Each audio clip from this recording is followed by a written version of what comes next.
ceritanya. Pada masa lampau, tersebutlah sebuah kerajaan di Muara Kaman. Kutai yang dipimpin oleh putri yang cantik jelita, bernama Aji Berdarah Putih. Sang putri namai demikian karena jika ia menyirih dan menelan airnya, maka tampaklah sebuah air sirih bercampur pinang yang warna merah itu mengalir ke tenggorokannya. Kecantikan putri berdarah putih dikenal luas bahkan sampai ke negeri Cina. Alkisah, ada seorang raja Cina itu yang tertarik akan kabar kecantikan sang putri. Ia pun segera berlayar dengan pasukannya ke Kutai. Guna apa? Ada yang tahu nggak teman-teman? Guna untuk melamar Putri Aji Berdarah Putih untuk dijadikan istrinya. Kedatangan raja dan Cina itu disambut baik Putri Aji Berdarah Putih. Seperti biasa, sang putri menjamu setiap tamu yang berkunjung ke kerajaannya. Begitu pula dengan raja dari Cina yang menjadi tamunya kali ini. Mereka makan bersama sebagai tanda penghormatan bagi sang raja.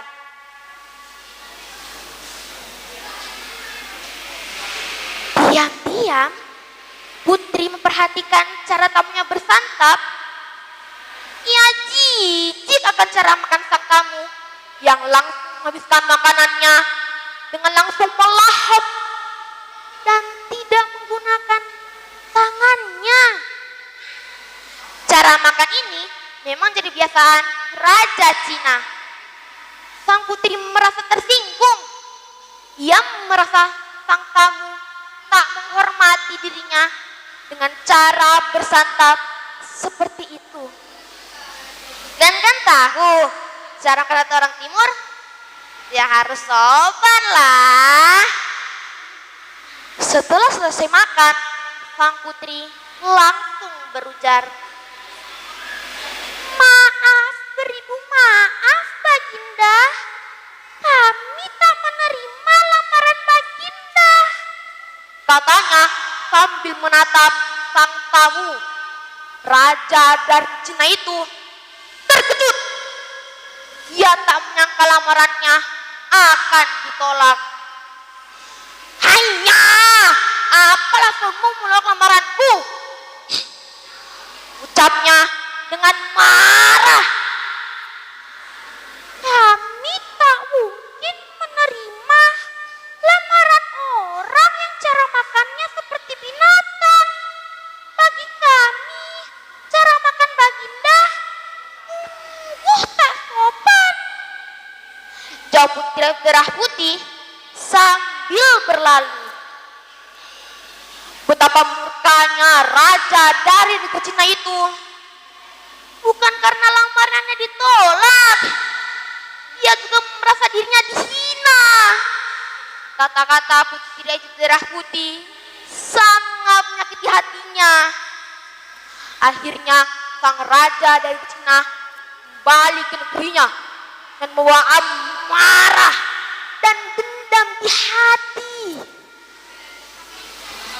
Beberapa bulan kemudian, tak disangka raja dari Cina itu kembali lagi ke Kutai. Kali ini dia bukan melamar, melainkan menyerang pasukan yang dipimpin oleh Putri Aji Berdarah Putih. Sang raja membawa pasukan banyak sekali. Mereka langsung menyerang membabi buta, membunuh siapa saja mereka jumpai di sana. Cia! Cia!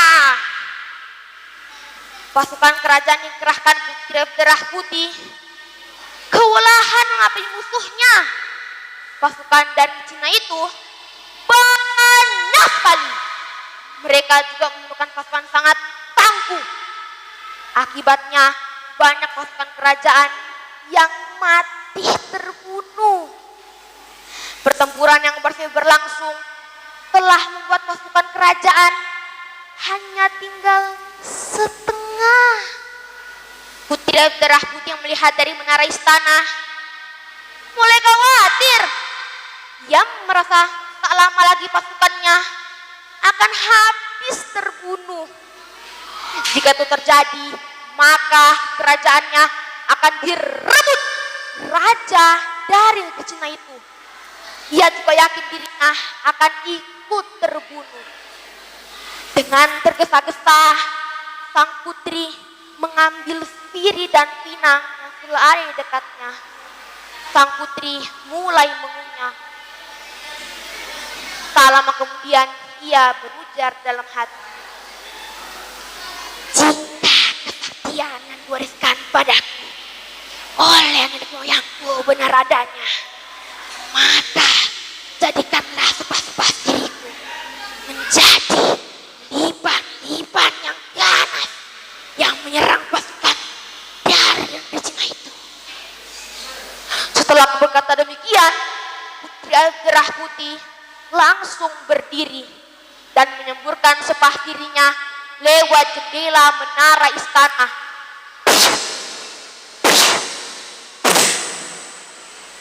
Ia terus menyemburkan sepah dirinya tanpa henti. Sungguh ajaib. Sepah diri yang disemburkan Putri Darah Putih berubah menjadi liban-liban yang ganas yang menyerang pasukan dari negeri Cina itu. Jumlah lipan-lipan ganas itu banyak sekali, jauh lebih banyak daripada jumlah pasukan Cina. Akhirnya banyak pasukan Cina yang mati terbunuh karena digigit lipan-lipan ganas. Akibatnya pasukan itu mulai mundur dan berlari menuju ke kapal mereka. Namun demikian, lipan-lipan ganas itu tak berhenti sebelum membinasakan mereka semua. Lipan-lipan ganas itu terus mengejar sampai ke kapal mereka. Akhirnya sang raja dari negeri Cina dan seluruh pasukannya mati dibunuh.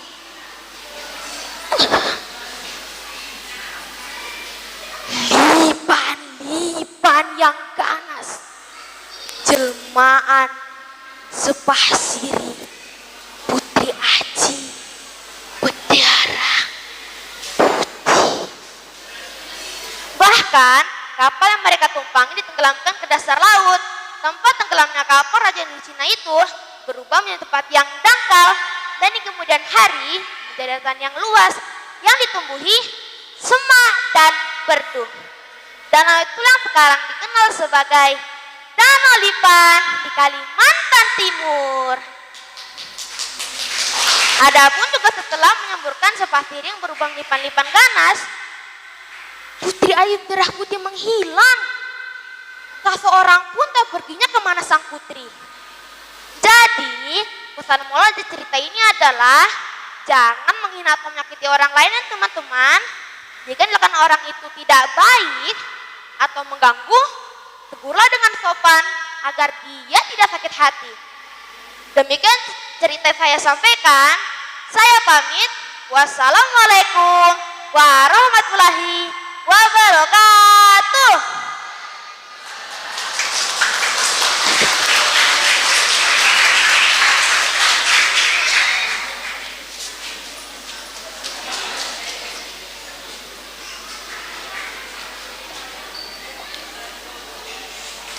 Acara selanjutnya penampilan menyanyi oleh Ruby Anandita. Kepada Ruby kami persilahkan.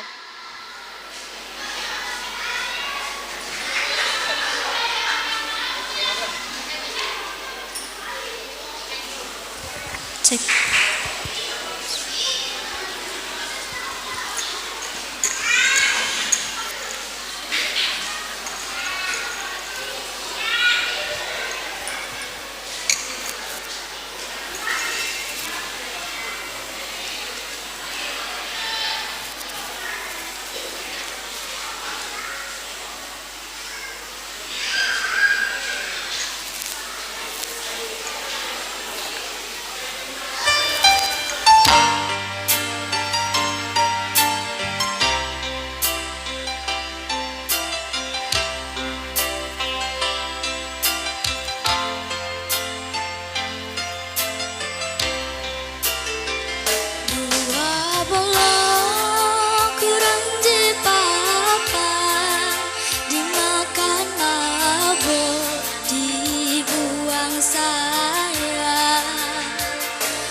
salah menjadi perang, dimakan telat dibuang sayang.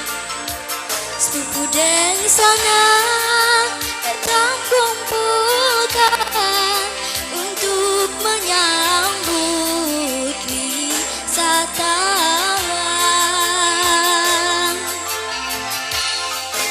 Terong di gangan nyaman, jukut lana tulung panggangkan. Museum Tenggarong mulawan mang, yo deng sana etam kerangakan.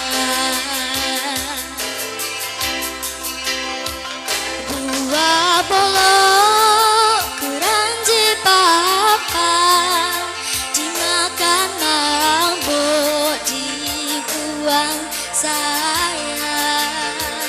Keroang kanan si kampungan, etam begantar bercepena.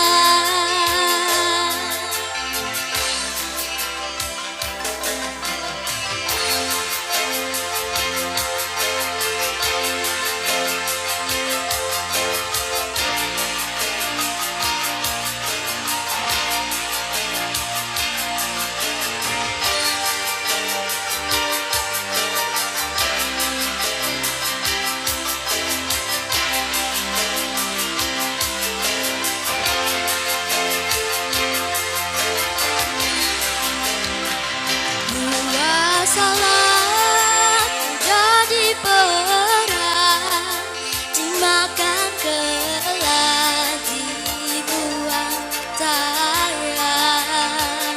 Sepupu deng sana etang kumpulkan untuk menyambut wisatawan.